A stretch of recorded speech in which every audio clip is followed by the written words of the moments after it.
Welcome back to my YouTube channel. Thank you for your support all this while. A few years ago, I made a video, unboxing video about this KLOCKIS, this clock from IKEA, and I'll show you that it works with rechargeable battery.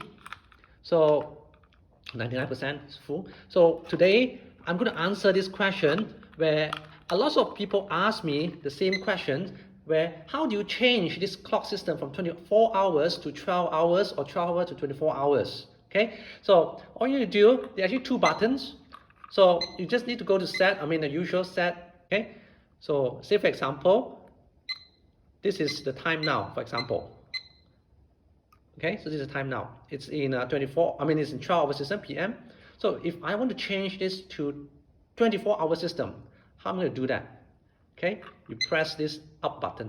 Okay, while it's in clock mode, normally you just press this button, up button, ching ching ching. It is 24 hours and 12 hours. Just toggle, it will toggle between 12 hours and 24 hours. Ching ching ching. I hope this helps you. And for those who haven't subscribed to my channel, please subscribe to my channel. And I hope I answer your questions of how do you change it from 12 hours to 24 hours by pressing the up button while it's in the clock. That's all from me. Appreciate your thumbs up. Stay tuned for the next video. Bye bye.